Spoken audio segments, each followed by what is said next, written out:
सतनाम श्री वाहिगुरु साहिब जी।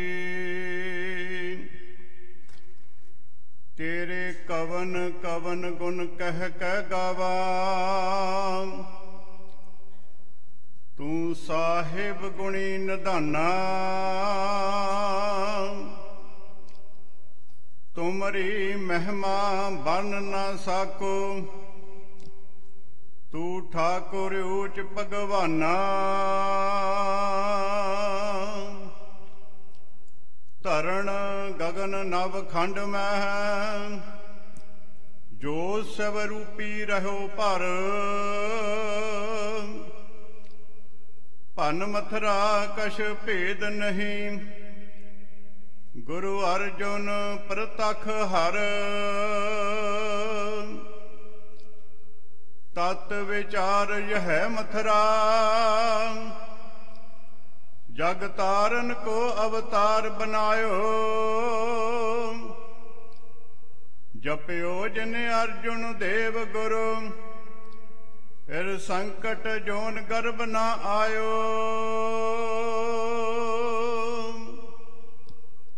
परम पूज्य परम सत्कार योग जुगो जुगो टल चवर छतर तख्त दे मालक, हाजरा हजूर जहरा जहूर, सर्व कला भरपूर प्रतख सतगुरु श्री गुरु ग्रंथ साहब महाराज साहब जी की हजूरी विच शोभत गुरु प्यारे खालसा साध संगत जी निमरता सहित वाहिगुरु जी का खालसा वाहिगुरु जी की फतेह।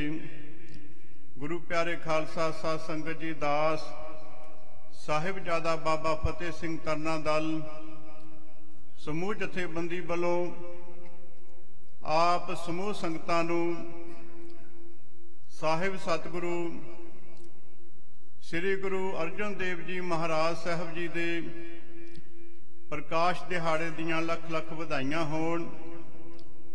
सो गुरु प्यारे खालसा साध संगत जी, शहीदां दे सरताज, शांति दे पुंज,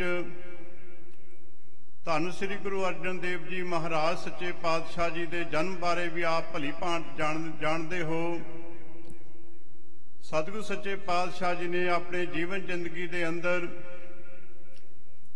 सानू अपने सत्कारयोग माता जी अते सत्कारयोग पिता जी दा जो सतगुरु सच्चे पातशाह जी ने वचन मान करके सतगुरु सच्चे पातशाह धन गुरु रामदास महाराज साहब जी दियां खुशियां प्राप्त कीतियां। उथे नाल नाल गुरबाणी दी भी रचना कीती अते गुरबाणी दा सत्कार भी कीता। कल दी विचार विच आप जी दे नाल वचन साझे कीते सन के कल सतगुरु सच्चे पातशाह श्री गुरु ग्रंथ साहब महाराज साहब जी का प्रकाश दिवस से संगतां विच आप जी दे नाल वचन साझे कीते गए सन कि किस तरह गुरु साहब जी ने गुरबाणी का अदब अते सत्कार कीता, किस तरह पणगे दे हेठां चादर विछा करके सतगुरु सच्चे पातशाह जी बराजदे रहे, जिन्ना चिर शरीर करके गुरबाणी के रचनहारे गुरबाणी के बोहित धन श्री गुरु अर्जन देव जी महाराज साहब जी ने प्रैक्टिकल तौर पर गुरबाणी का सत्कार करके सानू दसना कीता। इस तरह सतगुरु सच्चे पातशाह जी ने अपने गुरुदेव पिता धन गुरु रामदास महाराज साहब जी का वचन उत्ते पूरा उतरदिया होया सतगुरु सच्चे पातशाह जी ने अपने माता पिता जी का हुक्म मन करके सानू ये सेध दिती कि सानू भी अपने सत्कारयोग माता पिता जी का वचन मनना चाहिए है। सतगुरु सच्चे पातशाह जी दे ताए सहारी माल दे सुपुत्र का आनंद कारज लाहौर विखे सी। सो सतगुरु सच्चे पातशाह जी ने धन गुरु रामदास महाराज सच्चे पातशाह जी ने बड़े सुपुत्र प्रिथी चंद नूं कोल बुलाउणा कीता है। ਤੇ ਕਿਹਾ ਕਿ ਤੁਸੀਂ ਆਪਣੇ ਤਾਏ ਸਹਾਰੀ ਮਲ ਦੇ ਸੁਪੁੱਤਰ ਦੇ ਵਿਆਹ ਵਿੱਚ ਸ਼ਗਨ ਲੈ ਕਰਕੇ ਜਾਣਾ ਹੈ।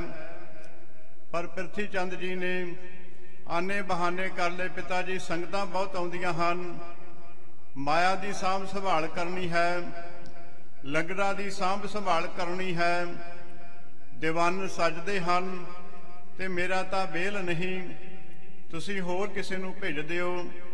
ਸਤਿਗੁਰ ਸੱਚੇ ਪਾਤਸ਼ਾਹ ਜੀ ਨੇ ਮਹਾਦੇਵ ਜੀ ਨੂੰ ਦੂਸਰੇ ਸੁਪੁੱਤਰ ਜੀ ਨੂੰ ਕੋਲ ਬੁਲਾਉਣਾ ਕੀਤਾ, ਜੋ ਅਕਾਲ ਪੁਰਖ ਵਾਹਿਗੁਰੂ ਜੀ ਦੇ ਨਾਲ ਬਿਰਤੀ ਨੂੰ ਜੋੜ ਕਰਕੇ ਰੱਖਦੇ ਸਨ ਅਤੇ ਦੁਨੀਆ ਦਾ ਘੱਟ ਖਿਆਲ ਰੱਖਦੇ ਸਨ।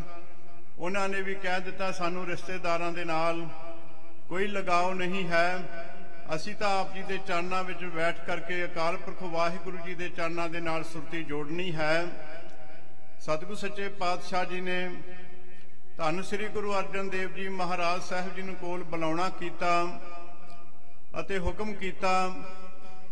ਝਟਪਟ ਪਿਤਾ ਜੀ ਦਾ ਹੁਕਮ ਮੰਨ ਕੇ ਲਾਹੌਰ ਵੱਲ ਨੂੰ ਤੁਰਨ ਤੋਂ ਪਹਿਲਾਂ ਸਤਿਗੁਰੂ ਜੀ ਨੇ ਇੱਕ ਹੁਕਮ ਹੋਰ ਕੀਤਾ ਕਿ ਜਿੰਨਾ ਚਿਰ ਅਸੀਂ ਤੈਨੂੰ ਬੁਲਾਈਏ ਨਾ, ਉਨਾ ਚਿਰ ਤੂੰ ਵਾਪਸ ਨਹੀਂ ਆਉਣਾ। ਧੰਨ ਗੁਰੂ ਅਰਜਨ ਦੇਵ ਜੀ ਮਹਾਰਾਜ ਸੱਚੇ ਪਾਤਸ਼ਾਹ ਜੀ ਆਪਣੇ ਸਤਿਕਾਰਯੋਗ ਗੁਰੂ ਪਿਤਾ ਜੀ ਦੇ ਨਾਲ ਬਹੁਤ ਹੀ ਪਿਆਰ ਸੀ, ਪਰ ਪਿਤਾ ਜੀ ਦਾ ਹੁਕਮ ਮੰਨ ਕਰਕੇ ਉਹਨਾਂ ਨੂੰ ਜਾਣਾ ਪਿਆ। ਜਦੋਂ ਵਿਆਹ ਤੇ ਗਏ, ਵਿਆਹ ਦੀਆਂ ਸਾਰੀਆਂ ਰਸਮਾਂ ਹੋਈਆਂ, ਬੜਾ ਸਮਾਂ ਲੰਘ ਗਿਆ, ਤਕਰੀਬਨ 8-9 ਮਹੀਨੇ ਦਾ ਸਮਾਂ ਹੋ ਗਿਆ। ਪਿਤਾ ਗੁਰਦੇਵ ਵੱਲੋਂ ਕੋਈ ਹੁਕਮ ਨਾ ਆਇਆ ਤੇ ਸਤਿਗੁਰ ਸੱਚੇ ਪਾਤਸ਼ਾਹ ਜੀ ਨੇ ਸਿੱਖ ਨੂੰ ਭੇਜਿਆ ਚਿੱਠੀ ਲਿਖ ਕੇ, ਜੋ ਸ਼ਬਦ ਹਜ਼ਾਰਿਆਂ ਦੇ ਅੰਦਰ ਬਾਣੀ ਅੰਕਿਤ ਹੈ। ਮੇਰਾ ਮਨ ਲੋਚੇ ਗੁਰਦਰਸ਼ਨ ਤਾਈ, ਬਿਲਬ ਕਰੇ ਚਾਤ੍ਰਿਕੀ ਨਿਆਈ, ਤ੍ਰਿਖਾ ਨਾ ਉਤਰੇ ਸ਼ਾਂਤ ਨਾ ਆਵੈ। ਸੋ ਇਹ ਪਵਿੱਤਰ ਬਾਣੀ ਦੀਆਂ ਤੁਕਾਂ ਨੂੰ ਸਤਿਗੁਰ ਸੱਚੇ ਪਾਤਸ਼ਾਹ ਜੀ ਨੇ ਚਿੱਠੀ ਲਿਖ ਕਰਕੇ ਸਿੱਖ ਨੂੰ ਭੇਜਿਆ। ਸਤਿਗੁਰੂ ਜੀ ਦੇ ਪਾਸ ਬਾਹਰ ਪ੍ਰਿਥੀ ਚੰਦ ਜੀ ਮਿਲ ਪਏ।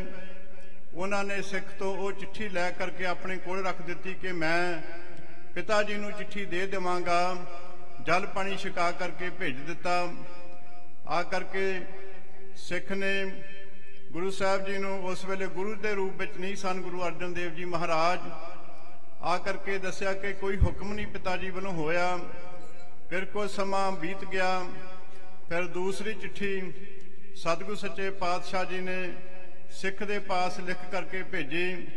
ਤੇਰਾ ਮੁਖ ਸੁਹਾਵਾ ਜੀਓ, ਸਹਿਜ ਤੁਨ ਬਾਣੀ, ਚਿਰ ਹੋਆ ਦੇਖੇ ਸਾਰੰਗ ਪਾਣੀ, ਧਨ ਸੋ ਦੇਸ ਜਹਾਂ ਤੂੰ ਵਸਿਆ, ਮੇਰੇ ਸੱਜਣ ਮੀਤ ਮੁਰਾਰੇ ਜੀਓ। ਸੋ ਦੂਸਰੀ ਚਿੱਠੀ ਵੀ ਪ੍ਰਿਥੀ ਚੰਦ ਨੇ ਲੈ ਕਰਕੇ ਕੋਲ ਲਕੋ ਲਈ ਅਤੇ ਸਤਿਗੁਰ ਸੱਚੇ ਪਾਤਸ਼ਾਹ ਜੀ ਨੂੰ ਜਾ ਕਰਕੇ ਫਿਰ ਜਦੋਂ ਸਿੱਖ ਨੇ ਦੱਸਣਾ ਕੀਤਾ ਕਿ ਕੋਈ ਸਤਿਗੁਰ ਸੱਚੇ ਪਾਤਸ਼ਾਹ ਜੀ ਦਾ ਹੁਕਮ ਅਜੇ ਆਇਆ ਨਹੀਂ ਹੈ, ਤੇ ਸਤਿਗੁਰ ਸੱਚੇ ਪਾਤਸ਼ਾਹ ਜੀ ਨੇ ਨੰਬਰ 3 ਪਾ ਕਰਕੇ ਚਿੱਠੀਆਂ ਦੇ ਨੰਬਰ ਪਾ ਕੇ ਲਿਖਦੇ ਸਨ। ਤੀਸਰੀ ਚਿੱਠੀ ਪਿਆਰ ਤੇ ਮੋਹ ਭਰੀ। ਐਸੀ ਸਤਿਗੁਰ ਸੱਚੇ ਪਾਤਸ਼ਾਹ ਜੀ ਨੇ ਪਿਆਰ ਦੇ ਨਾਲ ਚਿੱਠੀ ਲਿਖੀ ਕਿ ਇੱਕ ਘੜੀ ਨਾ ਮਿਲਤੇ ਤਾਂ ਕਲਯੁਗ ਹੋਤਾ, ਹੁਣ ਕਦ ਮਿਲਿਆ ਪ੍ਰਾਤ ਭਗਵੰਤਾ, ਮੋਇ ਰਹਿਣ ਨਾ ਵਿਹਾਵੈ, ਨੀਂਦ ਨਾ ਆਵੈ, ਬਿਨ ਦੇਖੇ ਗੁਰਦਰਬਾਰੇ ਜੀਓ। ਐਸੀ ਪਿਆਰ ਭਰੀ ਚਿੱਠੀ ਲਿਖੀ ਤੇ ਸਿੱਖ ਨੂੰ ਹੁਕਮ ਕੀਤਾ ਕਿ ਸਤਿਗੁਰ ਸੱਚੇ ਪਾਤਸ਼ਾਹ ਜੀ ਨੂੰ ਜਾ ਕਰਕੇ ਹੱਥ ਵਿੱਚ ਇਹ ਚਿੱਠੀ ਪਕੜਾਉਣੀ ਹੈ। ਸੋ ਸਿੱਖ ਨੇ ਹੁਕਮ ਮੰਨ ਕਰਕੇ ਧੰਨ ਗੁਰੂ ਰਾਮਦਾਸ ਮਹਾਰਾਜ ਸਾਹਿਬ ਜੀ ਦੇ ਚਰਨਾਂ ਵਿੱਚ ਜਾ ਕਰਕੇ ਨਮਸਕਾਰ ਕਰਕੇ ਸਤਿਗੁਰੂ ਜੀ ਨੂੰ ਚਿੱਠੀ ਪਕੜਾਈ। ਤੇ ਸਤਿਗੁਰ ਸੱਚੇ ਪਾਤਸ਼ਾਹ ਜੀ ਨੇ ਚਿੱਠੀ ਖੋਲ ਕੇ ਜਦੋਂ ਪੜ੍ਹੀ, ਬੜੀ ਪਿਆਰ ਭਰੀ ਚਿੱਠੀ ਲਿਖੀ ਸੀ ਤੇ ਸਤਿਗੁਰ ਉੱਤੇ ਨੰਬਰ 3 ਲਿਖਿਆ ਹੋਇਆ ਸੀ। ਤੇ ਸਤਿਗੁਰ ਸੱਚੇ ਪਾਤਸ਼ਾਹ ਜੀ ਨੇ ਪੁੱਛਣਾ ਕੀਤਾ ਸਿੱਖ ਨੂੰ, ਭਾਈ ਗੁਰਸਿੱਖਾ, ਪਹਿਲੀਆਂ 2 ਚਿੱਠੀਆਂ ਤੂੰ ਕਿੱਥੇ ਦੇ ਕੇ ਗਿਆ ਹੈ? ਤੇ ਸਿੱਖ ਨੇ ਸਾਰੀ ਗੱਲ ਖੋਲ ਕੇ ਦੱਸ ਦਿੱਤੀ ਕਿ ਮੈਂ ਬਾਬਾ ਪ੍ਰਿਥੀ ਚੰਦ ਜੀ ਨੂੰ ਚਿੱਠੀਆਂ 2 ਸੌਂਪ ਕੇ ਗਿਆ ਸੀ, ਪਰ ਆਪ ਜੀ ਵੱਲੋਂ ਕੋਈ ਜਵਾਬ ਨਹੀਂ ਆਇਆ। ਪ੍ਰਿਥੀ ਚੰਦ ਜੀ ਨੇ ਕਿਹਾ ਸੀ ਕਿ ਮੈਂ ਪਿਤਾ ਜੀ ਨੂੰ ਆਪੇ ਦੱਸ ਦੇਵਾਂਗਾ। ਤੇ ਸਤਿਗੁਰ ਸੱਚੇ ਪਾਤਸ਼ਾਹ ਜੀ ਨੇ ਪ੍ਰਿਥੀ ਚੰਦ ਜੀ ਨੂੰ ਕੋਲ ਬੁਲਾਉਣਾ ਕੀਤਾ ਹੈ। ਚਿੱਠੀਆਂ ਬਾਰੇ ਪੁੱਛਿਆ ਤੇ ਮੁੱਕਰ ਗਿਆ। ਆਖੋ ਸਤਨਾਮ ਸ੍ਰੀ ਵਾਹਿਗੁਰੂ। ਇਹਨਾਂ ਮੇਰੇ ਕੋਲ ਚਿੱਠੀਆਂ ਆਈਆਂ ਹੀ ਨਹੀਂ, ਪਰ ਸਤਿਗੁਰੂ ਜੀ ਘਟ ਘਟ ਕੇ ਅੰਤਰ ਕੀ ਜਾਣਤ, ਭਲੇ ਬੁਰੇ ਕੀ ਪੀਰ ਪਛਾਨਤ। ਸਤਿਗੁਰ ਸੱਚੇ ਪਾਤਸ਼ਾਹ ਜੀ ਤਾਂ ਦਿਲਾਂ ਦੀਆਂ ਜਾਣਦੇ ਸਨ, आप निरंकार दा रूप सतगुरु सच्चे पातशाह जी प्रतੱਖ हर सन। सतगुरु सच्चे पातशाह जी ने सिख नूं हुक्म कीता, ਉਹਦੇ कमरे ਦੇ ਵਿੱਚ ਕੋਟ ਦੇ ਵਿੱਚ 2 चिट्ठियां ਪਈਆਂ ਸਨ, ਉਹ भी सतगुरु जी ਨੂੰ ਲਿਆ ਕਰਕੇ ਦਿੱਤੀਆਂ गुरु के सिखां ने।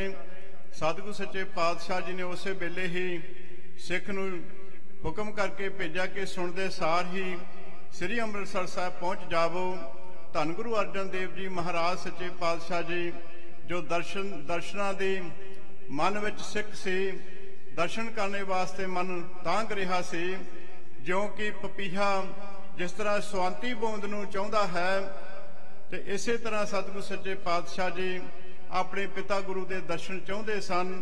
अते झटपट लाहौर तो तैयारी करके सतगुरु जी के चरणों में आके नमस्कार कीती अते शब्द उच्चारण किया, भाग हुआ गुर संत मिलाया, प्रभ अविनाशी घर मैं पाया, सेव करी पल जसन ना विछड़ा, जन नानक दास तुम्हारे जियो।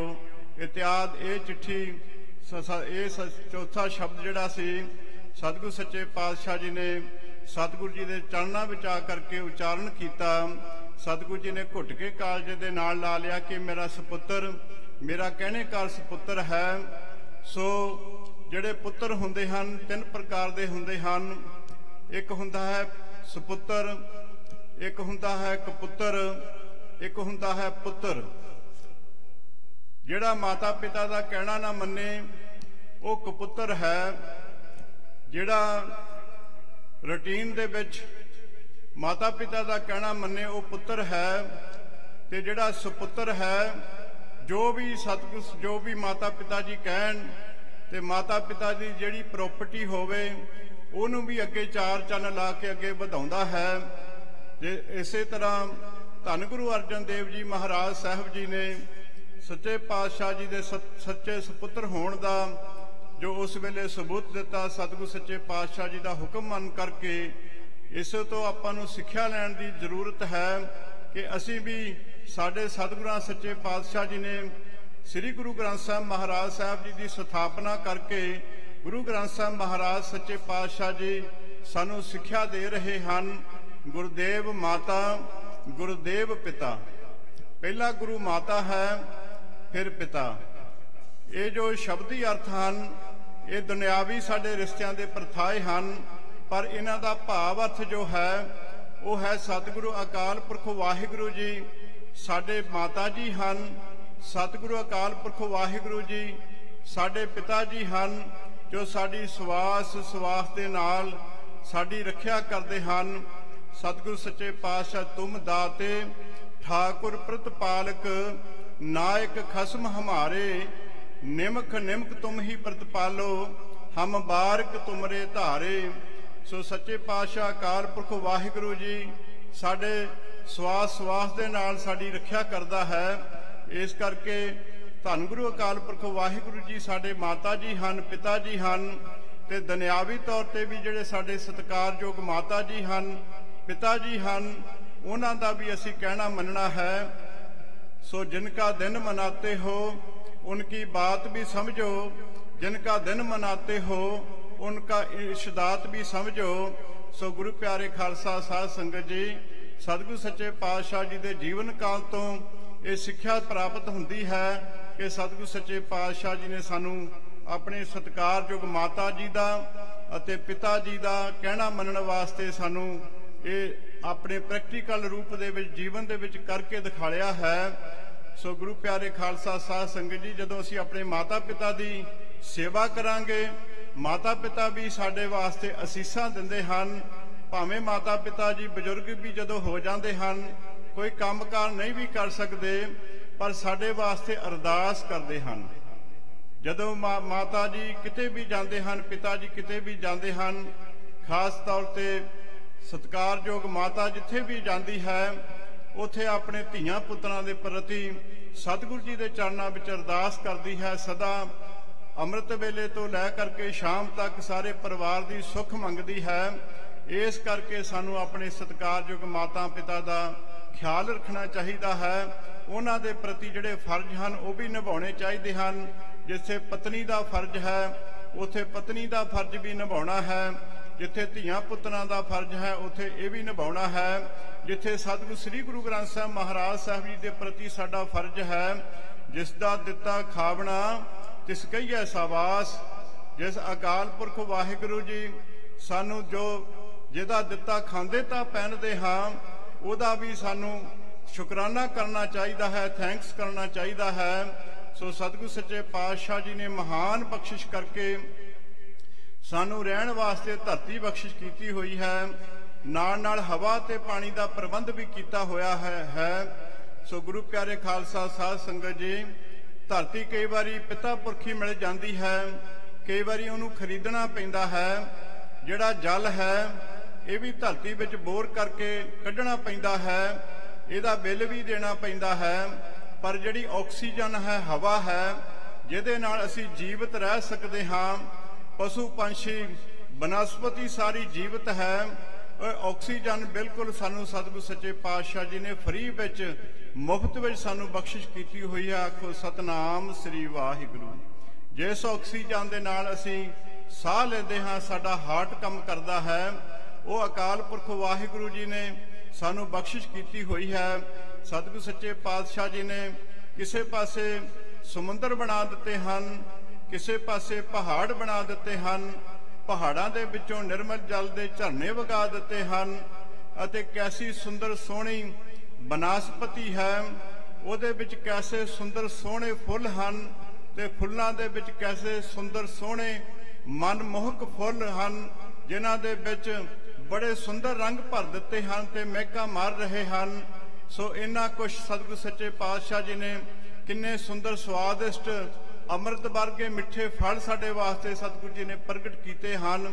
उथे सारियां तो दुर्लभ देह जो है सानू मानस जन्म बख्शिश किया है। आखो सतनाम श्री वाहिगुरू।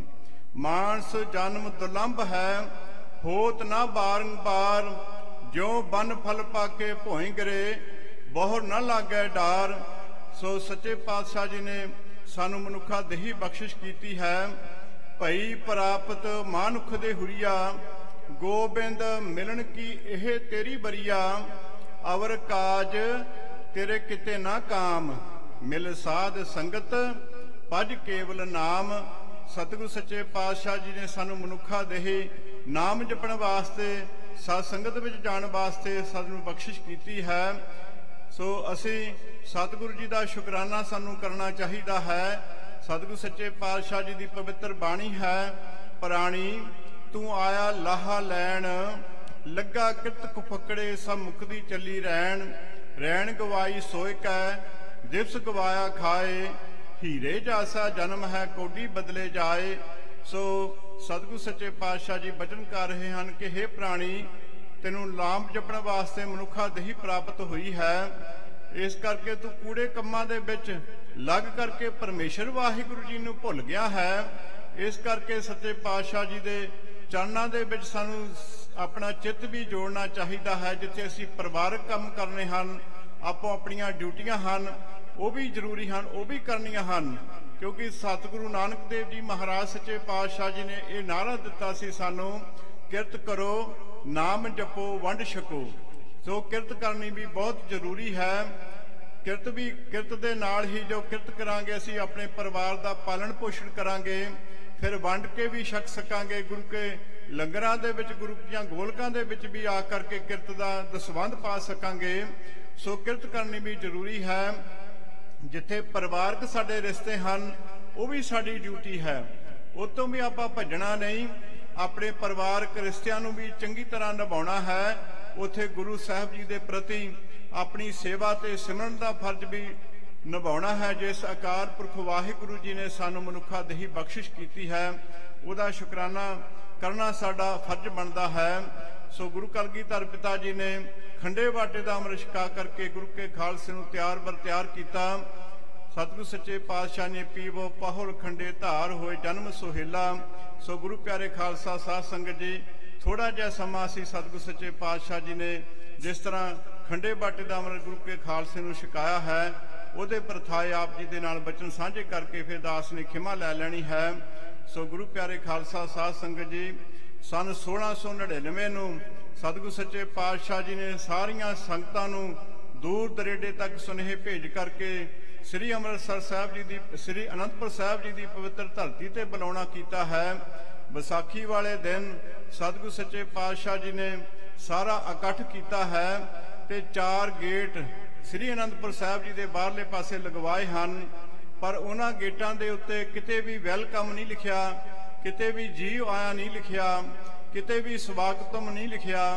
उन्हां गेटां दे उत्ते की लिखिया सी, पहला मरण कबूल जीवन की छड्यास, हो सबना की रेणका तो आओ हमारे पास।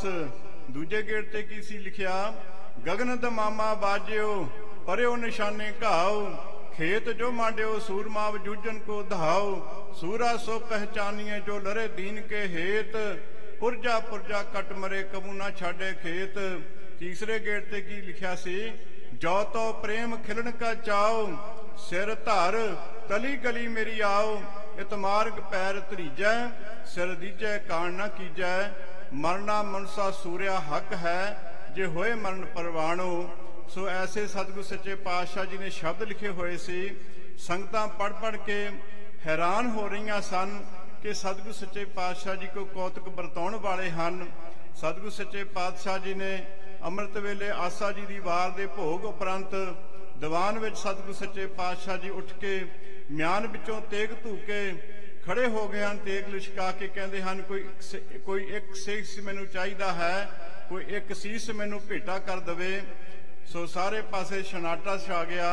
सारे मूँह विच उंगलां पा के सोचण लग पे कि गुरु साहब जी अज भरी स्टेज के उत्ते की कह रहे हैं कि सिखां दा सिर सीस मंग रहे हैं। फिर सतगुरु सच्चे पातशाह जी ने आवाज़ दी कि मैनू एक सीस की लोड़ है। फिर सारे पासे शनाटा छाया रहा। तो फिर सतगुरु सच्चे पातशाह ने तीसरी कड़कमी आवाज़ के विच जदों आवाज़ दी तो भाई दया राम जी उठ के खड़े हो गए ते सतगुरु जी के चरणों में आ करके सीस नवा के खड़े हो गए। कहते सतगुरु सच्चे पातशाह जी आप जी के वचन समझण वास्ते देर लगी, सो मैनू जो देर लगी है उहदी मैनू खिमा बख्शिश करो। सतगुरु सच्चे पातशाह जी ने फड़ के बाह तो उहदा सीस धड़ तो लग करके फिर दूसरे सीस की मांग की। इस तरह धर्मचंद जी ने अपना सीस पेड़ दिता। इस तरह ही 5 सिखां ने भाई दया राम जी, भाई धर्मचंद जी, भाई हिम्मत राय जी, भाई मोहकम चंद जी, भाई साहिब चंद जी, जिन्हों ने अपने वारों वारी सीस भेंट दे करके सतगुरु सच्चे पातशाह जी दीयां खुशियां प्राप्त कीतियां। सतगुरु सच्चे पातशाह जी ने उन्हां 5 दे सीस धड़ तो अलग करके खंडे बाटे दा अमृत जो दरिया सतलुज दे विचों जल मंगा करके 2 धारा खंडा जो 5 प्याले 5 पीर, छठम पीर बैठा गुर भारी, अर्जुन काया पलट के मूरत हद गो हर गोबिंद सवारी, चली पीढ़ी सोढ़ियां रूप दिखावन बारो बारी, दल भंजन गुर सुरमा बड़ जोधा बहु परोपकारी, मीरी पीरी दे मालक धन गुरु हरगोबिंद साहब महाराज साहब जी ने 2 श्री साहिबां पहनियां सन, एक मीरी दी एक पीरी दी। ते धन गुरु गोबिंद सिंह साहब महाराज सच्चे पातशाह जी ने दोनों श्री साहिबां दीयां पिठां जोड़ के 2 धारा खंडा बना दिता है। अज गुरु के खालसे नूं 2 धारे खंडे दे विचों पैदा करना है। खालसा अकाल पुरख की फौज, प्रगटियो खालसा परमात्मा की मौज। सतगुरु सच्चे पातशाह जी ने 5 बाणियां अमृत दीयां पढ़ के खंडे बाटे का अमृत तैयार करके 5 ਸਿੰਘਾਂ ਦੇ ਉੱਤੇ ਛਿੱਟੇ ਮਾर करके ਉਹਨਾਂ ਨੂੰ फिर मुड़ के सरजीत करके नवे वस्त्र पा के संगत विच लियांदा है। ते संगतां बड़ियां भयभीत हो गईयां हन, बड़ियां खुशी जागी है संगतां दे अंदर। पहला संगतां डर गईयां सन, दीवान खाली हो गया सी, मेरे वर्गे डरपोक दौड़ गए सन कि सतगुरु सच्चे पातशाह जी नूं अज की हो गया है, सीसां दी मंग कर रहे हैं। सो गुरु प्यारे खालसा साध संगत जी, जदों सतगुरु सच्चे पातशाह जी ने खालसे पंथ की साजना की, 5 ਸਿੰਘਾਂ ਦੇ ਸੀਸ भेंट लै करके उन्होंने खंडे बाटे की अमृत की दात दे दी। ते सतगुरु सच्चे पातशाह जी आप भी हाथ जोड़ के खड़ गए, कहते खालसा जी मैनू भी 5 घुट अमृत दे छका दिओ, मैनू मेरी झोली भी अमृत की दात पा दिओ, कृपा करो। ते 5 प्यारिਆਂ ने भाई दया सिंह जी कहते गुरु साहब जी असी 5 सीस भेटा दिती है, ते आप जी ने आप जी तो अमृत के दाते आप हो, आप जी नूं असी किस तरह अमृत छका सकते हाँ? आप जी तो अमृत वंडण वाले हो, ਤੇ ਗੁਰੂ ਸਾਹਿਬ ਜੀ ਹੱਥ ਜੋੜ ਕੇ ਖੜ ਗਏ, ਕਹਿੰਦੇ ਗੁਰੂ ਭਾਈ ਸਿੱਖੋ मैं भी गुरु वाला बन जावां, मैनू भी गोबिंद राय तो गोबिंद सिंह सजा दिओ, मैनू भी 5 घुट अमृत दे छका दिओ। ते भाई दया सिंह जी नूं कहंदे हो सकिया ते सारा सरबंस खालसा पंथ दी भेटा कर दियांगा। सतगुरु सच्चे पातशाह जी वाह प्रगटिओ मर्द गंबड़ा, वरियाम अकेला वाह वाह गोबिंद सिंह आपे गुर चेला। ये केवल लिखण नूं शब्द नहीं, जदों पंजां नूं दिख्या दित्ती ते गुरु दे रूप दे विच जदों पंजां तो दिख्या लई ते चेले दे रूप विच ते सतगुरु सच्चे पातशाह जी ने खालसे पंथ दे नाल जो वायदा कीता सी वो भी पूरा करके दिखाया। श्री अनंदपुर साहिब जी का किला छड्डना पै गया, सासा नदी ते विछोड़ा पै गया। छोटे साहिबजादे माता गुजर कौर जी एक पासे वाल नूं विछड़ गए, सतगुरु जी दे महल माता सुंदर कौर जी, माता साहब कौर जी, भाई मनी सिंह जी दे नाल एक पासे विछड़ गए हैं। ते सतगुरु जी दे 2 ਵੱਡੇ ਸਾਹਿਬਜ਼ਾਦੇ बाबा अजीत सिंह बाबा जुझार सिंह साहब जी सतगुरु जी दे नाल हन। सासा नदी पार करदिआं बहुत घमसान दा युद्ध होया, बहुत सारे सिंह शहीदियां पा चुके हैं। उधर सरसा विच हड़ आया होया है, सिंह सरसा की भेंट भी चढ़ गए। सतगुरु जी को बहुत बड़े ग्रंथ लिखे हुए सन, वो भी सरसा की भेंट चढ़ गए। सतगुरु सच्चे पातशाह जी ने सरसा पार करके चमकौर वाल नूं रुख कीता है। सतगुरु सच्चे पातशाह जी जदों श्री चमकौर साहब पहुंचे हैं तो सतगुरु सच्चे पातशाह जी ने कच्ची गढ़ी नूं किला बना करके उहदा मोर्चा बनाया है। उधर बैरियां नूं पिछा करते हुए बैरी भी पहुंच गए हैं ते 10 लाख की फौज ने सतगुरु सच्चे पातशाह जी नूं घेरा पा लिया है। सतगुरु सच्चे पातशाह जी अडोल रहे, केवल 40 सिंह भुख नपाने सन, कोई मेल नहीं सी। एक पासे 10 लाख फौज जिहदे कोल बड़े बड़े वड्डे हथियार, बड़े बड़ी वड्डियां तोपां, बहुत सारा जंगी समान है ते गिनती भी 10 लाख की है। इधर 40 सिंह हैं। सतगुरु सच्चे पातशाह जी दे नाल जिहड़े भुखां दे मारे हुए हैं, कोई जंगी समान भी वधिया नहीं, कोई तोप भी सतगुरुआं जी दे कोल नहीं है। पर सतगुरु सच्चे पातशाह जी ने कच्ची गढ़ी नूं किला बना करके 5-5 सिंघां दे जथे भेजना कीते। जदों सिंह शहीदियां प्राप्त कर रहे सन ते बाबा अजीत सिंह साहब जी सच्चे पातशाह जी दे कोल आके आग्या मंगण लगे कि पिता जी मेरा भी जंग नूं जाण नूं चित करदा है, मैनू भी जंग विच जा करके अपने जंगी अभ्यास करने वास्ते आग्या बख्शिश करो। सतगुरु सच्चे पातशाह जी ने बाबा अजीत सिंह साहब जी दे नाल भी 5 सिंह भेजड़ा कीते। आप हथीं बाबा अजीत सिंह साहब जी नूं सजाया है, आप शस्त्र सजा रहे हैं, आप हथ विच नेजा पकड़ा रहे सन। पता सी कि साहिबजादा बाबा अजीत सिंह जी मुड़ के नहीं आना। अपने पुत्र नूं अपने हथीं सजा के जिस तरह पिता अपने पुत्र नूं विआउण वास्ते सजाउंदा है, इस तरह लाड़ी मौत नूं विआउण वास्ते सतगुरु सच्चे पातशाह जी अपने लखते जिगर बाबा अजीत सिंह साहब जी नूं सजा के मैदाने जंग वाल नूं भेज दिता है। ते आप उच्ची गढ़ी दे उत्ते चढ़ करके देख रहे हैं कि मेरा पुत्र किन्ने तीर छाती विच खा रहा है, किन्ने वर्षे बाबा अजीत सिंह साहब जी के शरीर नूं बिंध रहे हैं, किन्ने तीर किन्नियां गोलियां का निशाना बन रहा है। अनेकां बैरियां दे आहू लाउंदियां होयां 1.25 लाख से एक लड़ाऊं, तब गोबिंद सिंह नाम कहाऊं। सतगुरु सच्चे पातशाह जी का लखते जिगर बाबा अजीत सिंह साहब जी 10-10 मील तक फौज नूं धक्कदा लै गया से। शस्त्र विद्या के अलौकिक जौहर श्री चमकौर साहब जी की धरती ते बाबा अजीत सिंह साहब जी ने उस वेले अपने जंगी जौहर करतब दिखाए। अनेकां बैरियां नूं मारदियां होयां आप शहादत का जाम पी गए। सतगुरु सच्चे पातशाह जी ने अपनी अखां दे नाल साहिबजादे जी नूं शहीदी प्राप्त करदे होयां देखिया ते छाती विच बाहर खांदियां होयां दर्शन कीते। सतगुरु सच्चे पातशाह जी दे पवित्र मुखार बिंद तो बचन निकले हैं, वह पिसर खूब लड़े हो क्यों ना हो, गोविंद के फरजंद बड़े हो। सो साहिबजादा बाबा अजीत सिंह साहब जी तो बाद बाबा जुझार सिंह साहब जी ने आग्या प्राप्त करके लखां वैरियां दे आहू लाउंदियां होयां आप शहादत का जाम पी करके सतगुरु सच्चे पातशाह जी सच्चे सुपुत्र होने का मान प्राप्त किया। जो खालसे पंथ दे नाल वायदा कीता सी, वायदे तो अजकल के लीडर भी बहुत करते हैं, असीं ओह करांगे आ करांगे, पर धन गुरु कलगीधर पिता जी ने खालसे पंथ दे नाल 5 प्यारिਆਂ नाल वायदा कीता सी। ये अमृत की फीस की पहली किस्त जो श्री चमकौर साहब जी की धरती ते सतगुरु सच्चे पातशाह जी ने अपने लख दे जिगर गगन दमामा बाजो पर्यो निशाने घाओ खेत जो मांडियो सूरमा बजूटन को धाओ सूरा सो पहचानिए जो लरे दीन के हेत पुरजा पुरजा कट मरे कबू ना छाड़े खेत। धन धन बाबा अजीत सिंह साहब जी बाबा जुझार सिंह साहब जी ये पवित्र गुरबाणी दीआं तुकां ते पहरा दिंदिया होया सिक्खी की प्रयोगशाला में सिद्ध करके दिखा दिता कि किस तरह पुरजा पुरजा कटवाया जा सकता है गुरु का सिख। सो अमृत की फीस की पहली किस्त सतगुरु सच्चे पातशाह जी ने श्री चमकौर साहब जी की पवित्र धरती ते अदा की ते अमृत की फीस की दूसरी किस्त सतगुरु सच्चे पातशाह जी के लख ते जिगर बाबा जोरावर सिंह साहब जी बाबा फतेह सिंह साहब जी गुरदेव माता माता गुजर कौर जी ने अपने प्राणों की आहुति दे करके अमृत की फीस की दूसरी किस्त अदा की है। छोटे साहबजादे सरहद दीआं नीआं विच चुने गए हैं। सतगुरु सच्चे पातशाह जी के सिੱਖੀ सिदक के उत्ते पहरा दिंदिया होया छोटियां निक्कियां जिंदा ने वड्डा साका करके दिखाया। उस वड्डे साके के दौरान ही सतगुरु सच्चे पातशाह जी का सिंह बाबा बंदा सिंह बहादुर ने सरहद की इट ना इट खड़का करके पहली बारी खालसे का झंडा बुलंद किया। गुरु नानक नाम का सिक्खा भी चला ते पहली बारी खालसा राज स्थापित होया। ये छोटे साहबजादे बाबा जोरावर सिंह साहब जी बाबा फतेह सिंह साहब जी की महान अदुੱਤੀ कुर्बानी का सदका है साडे देश के उत्ते खालसे पंथ का पहली बारी खालसा राज कायम होया। सो गुरु प्यारे खालसा साध संगत जी दिता होया टाइम समाप्त है। सो गुरु प्यारे खालसा साध संगत जी सतगुरु जी दीआं कुर्बानियां सतगुरु जी के महान परोपकार साडे ते कीते हन।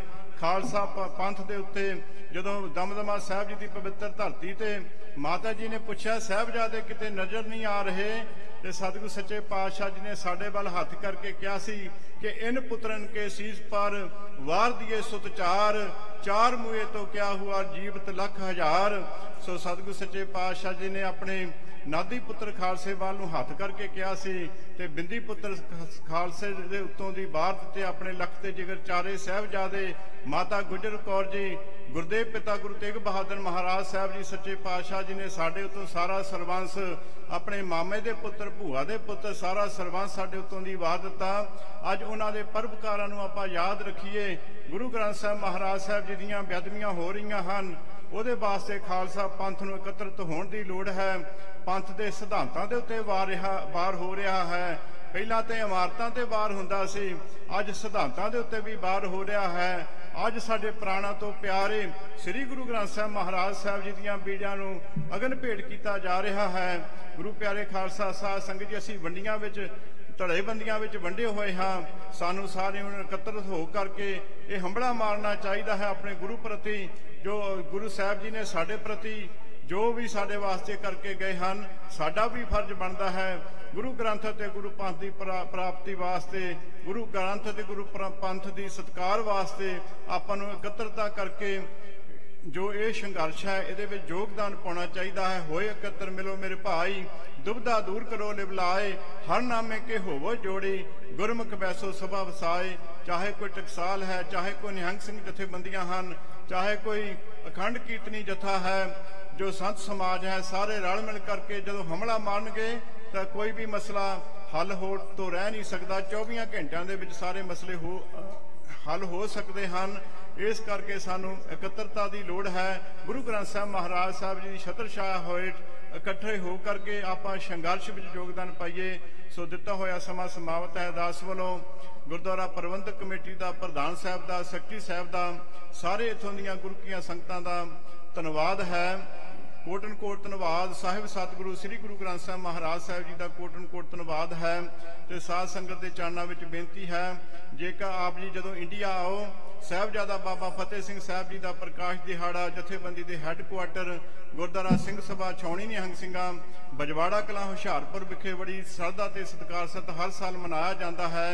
ਅਤੇ ਧੰਨ ਗੁਰੂ तेग बहादुर महाराज साहब जी के शहीदी गुरपुरब ते दिल्ली तो चांदनी गुरुद्वारा सीसगंज साहब जी तो जिस तरह भाई जैता जी सीस लैके गुरु साहब जी का सीस आनंदपुर साहब तक लैके गए उस सारे ही शहीदी समागम नूं समर्पित भाई जैता जी नूं गुरु साहब जी की अदुੱਤੀ कुर्बानी नूं भाई मती दास भाई सती दास जी भाई दयाला जी की अदुੱਤੀ कुर्बानी नूं ਸਮਰਪਿਤ ਨਗਰ ਕੀਰਤਨ ਸੀਸ ਮਾਰਗ ਯਾਤਰਾ ਜੋ 12 ਦਸੰਬਰ ਨੂੰ ਦਿੱਲੀ ਤੋਂ ਆਰੰਭ ਹੋਵੇਗੀ ਗੁਰਦੁਆਰਾ ਸੀਸਗੰਜ ਸਾਹਿਬ ਜੀ ਤੋਂ, ਤੇ ਜਿਨ੍ਹਾਂ ਰਸਤਿਆਂ ਥਾਣੀ ਭਾਈ ਜੈਤਾ ਜੀ ਗਏ ਹਨ ਸ੍ਰੀ ਅਨੰਦਪੁਰ ਸਾਹਿਬ ਨੂੰ, ਉਹਨਾਂ ਰਸਤਿਆਂ ਥਾਣੀ ਹੁੰਦਾ ਹੋਇਆ ਨਗਰ ਕੀਰਤਨ ਸ੍ਰੀ ਅਨੰਦਪੁਰ ਸਾਹਿਬ ਵਿਖੇ ਗੁਰਦੁਆਰਾ ਸ੍ਰੀ ਸੀਸਗੰਜ ਸਾਹਿਬ ਵਿਖੇ ਸਮਾਪਤ ਹੋਵੇਗਾ। ਜੇ ਸੰਗਤਾਂ ਦਸੰਬਰ ਮਹੀਨੇ ਦੇ ਵਿੱਚ ਪੰਜਾਬ ਆਉਣ ਤੇ ਉਸ ਨਗਰ ਕੀਰਤਨ ਵਿੱਚ ਵੀ ਜੋ ਅਦੁੱਤੀ ਮਹਾਨ ਨਗਰ ਕੀਰਤਨ ਹੈ ਉਹਦੇ ਵਿੱਚ ਸ਼ਾਮਲ ਹੋਈਏ। ਭਾਈ ਜੈਤਾ ਜੀ ਨੂੰ, ਭਾਈ ਬਤੀ ਦਾਸ, ਭਾਈ ਸਤੀ ਦਾਸ ਜੀ, ਭਾਈ ਦਇਆਲਾ ਜੀ, ਧੰਨ ਗੁਰੂ ਤੇਗ ਬਹਾਦਰ ਮਹਾਰਾਜ ਸਾਹਿਬ ਜੀ, ਗੁਰੂ ਤੇਗ ਬਹਾਦਰ ਸਿਮਰਿਐ ਘਰ ਨੌ ਨਿਦੇ ਆਵੇ ਧਾਏ ਸਭ ਥਾਈ ਹੋਏ ਸਹਾਏ, ਉਹਨਾਂ ਨੂੰ ਸਮਰਪਿਤ ਹੋ ਕਰਕੇ ਗੁਰੂ ਦੀਆਂ ਖੁਸ਼ੀਆਂ ਪ੍ਰਾਪਤ ਕਰੀਏ ਜੀ। ਸੋ ਦਾਸ ਵੱਲੋਂ ਆਪ ਸਮੂਹ ਸੰਗਤਾਂ ਦਾ ਧੰਨਵਾਦ ਹੈ ਅਤੇ ਸਤਿਗੁਰੂ ਸ੍ਰੀ ਗੁਰੂ ਗ੍ਰੰਥ ਸਾਹਿਬ ਮਹਾਰਾਜ ਸਾਹਿਬ ਜੀ ਦਾ ਕੋਟਨ ਕੋਟ ਧੰਨਵਾਦ ਕਰਦਾ ਹੋਇਆ ਸਾਹਿਬਜ਼ਾਦਾ ਬਾਬਾ ਫਤਿਹ ਸਿੰਘ ਤਾਨਾ ਦਲ ਸਮੂਹ ਜਥੇਬੰਦੀ ਵੱਲੋਂ ਗੁਰੂ ਸਾਹਿਬ ਜੀ ਦੇ ਪ੍ਰਕਾਸ਼ ਗੁਰਪੁਰਬ ਦੀਆਂ ਲੱਖ ਲੱਖ ਵਧਾਈ ਦਿੰਦਾ ਹੋਇਆ ਖਿਮਾ ਦਾ ਜਾਜਕਾਂ ਲੋਕ ਸੁਖੀਏ ਪਰਲੋਕ ਸੋਹੇਲੇ ਨਾਨਕ ਹਰ ਤਰਵ ਆਪੇ ਮੇਲੇ ਦੋ ਕਾਲੰਗ ਪਰਨਾਸੀ ਦਇਆਲੰਗ ਸਰੂਪੇ ਸਦਾ ਅੰਗ ਸੰਗੇ ਅਭੰਗੰਗ ਵਿਭੂਤੇ। ਵਾਹਿਗੁਰੂ ਜੀ ਕਾ ਖਾਲਸਾ ਵਾਹਿਗੁਰੂ ਜੀ ਕੀ ਫਤਿਹ।